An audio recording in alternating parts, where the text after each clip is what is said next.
So whether you want to believe it or not, almost everybody has a couch in their house. People have couches in their apartments with no bed because you can sleep on it, sit on it, and it looks very appealing in a home. And I'm saying this because I even have a couch in my room. And that means there's a market for couches. There's in general a market for furniture. And today we're gonna look deeper into that and into the side hustle of couch flipping.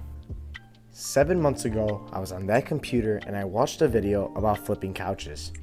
And ever since then, I've really gotten into it. That's because, as you can see, I have a couch right here, and a lot of other people like couches. This specific couch retails for around $2,000. But people sell these things for $300 or below, even give these things away. And because they do that, it gives a markup opportunity to raise the price and resell these things. Now, if that caught your attention, you're gonna wanna stay tuned because I'm gonna get deeper into the numbers of it, how to do it, where do you even find these couches, and where do you store them? How much do you pay? What's your expenses? I'm gonna get deeper into those topics, and we're gonna figure out if it's even a profitable side hustle.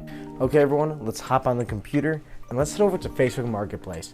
This is where we are gonna find the couches. Filters on mobile, it'll be at the top of your screen, and on my desktop, it's gonna be on the left side of the screen. And we're gonna wanna set the range 40 to 60 miles away. No more than that. It gets too far, takes too long, and costs too much in gas. So you can see all the couches that popped up. That's because I already searched a lot. That's just my recommended. What you guys want to search up is keywords like sectional. You guys want to look up couch, sofa, things like that, living room. You guys want to look those up and try and find good deals. If I look up sectional, we're going to find a bunch of couches. Now, you can also filter these by recently listed. So that's what we're going to do. And now you can see couches. Now, these two first couches are actually my couches, and we're gonna take a look at this because it's a great example of how to post them. So, when you're posting your couch, you can see I have a very clean photo. Obviously, it's not the best. You can see the sun splits it a little bit. You're gonna wanna avoid that if you can. I have a very clean photo. The couch is fully in it. And then my second photo is just another angle. Now you could add more photos, close-ups would be best. And also you can include measurements in that photo. I didn't in this one, it's hot. And now our title. This is one of the most important things, guys. The title is seen right after the photos. So it goes like this. You have your pictures, people look at them, once they see it's a good picture, they're gonna move on to your title. They're gonna read a little more. If it entices them more, they're gonna click on it and then read your description. So you're gonna rank those things, pictures, title, description. In our title, we're gonna want to make sure we have free delivery. It's a big thing in this business. People really want free delivery. They want the couches delivered. Not everyone has a truck, they don't have a trailer, and they don't wanna rent one. It's too much work. Put free delivery in the title. Then, sometimes I'll put the condition. This one's in really good condition, so I happen to put the word perfect. Those are catchwords that'll lock people on. I put near perfect gray sectional, so I put the color, and I put the type of couch. That's pretty much all you need, a nice clean title. I don't put emojis, some people do. I think emojis make it pretty unprofessional. Now to your description, very quick and very to the point. No one wants to read a whole paragraph about why your couch it is the way it is.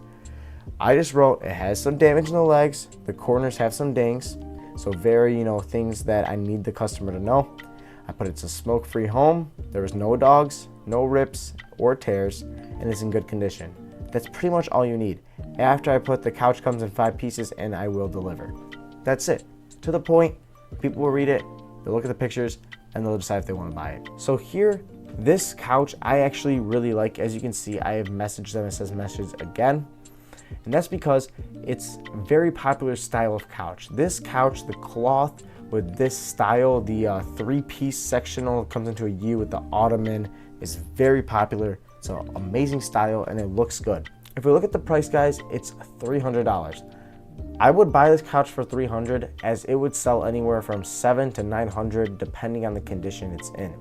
I don't buy couches that have lots of rips, tears, or stains. hard to get them out. It's a lot of work to do so. Now, the reason I use my truck and trailer is because my truck bed is a 5-foot bed, and I find it really hard to even fit, small couches in there. So if you have anything shorter than a long bed truck, you can make it work, but if you want that ease, a trailer would be best. So you go there, you pick it up out the house. Where are you gonna store your couches? So for me, I have a unit at Extra Space Storage. It's a storage facility 5 minutes away from me. This is the best bet for starting people if you can't use a home. My parents don't allow me to use my house to store my couches because they don't, want couches in the front yard and the garage. If you can, talk to your parents about it, or if you live alone, use your garage, use what you can for free. You don't want to have to pay for storage for a couch that's only gonna be sitting there for so long. I wouldn't deliver farther than 40 minutes away, 40 to an hour for free. If you deliver outside that area, I would get paid extra for the delivery or not even deliver at all. I usually don't go outside of 40 minutes. It gets long and it gets expensive. Now we can get into the numbers of what I've done in the past month. If I look at my spreadsheet, I've made $2,000 profit in the past month. I've had $3,000 around in revenue, and that is taken down, $1,000 obviously into the profit because of gas. I've paid for help, and that's rent cost. So overall, we're keeping a good percentage of that revenue, around 66% profit margins, and this is in 1 month and not trying as hard as I could. I've seen people make well over $20,000 a month. Overall, I think you guys should give it a try. If you guys are in a more populated area, then give it a go for sure, and let me know how it goes in the comments. In the next week or two, I'll have a video of me actually doing this business and trying to make some money, because I'm gonna start making videos about trying different side hustles and trying to see how much wealth I can build over a year. Thank you for watching, and I'll see you guys in the next one.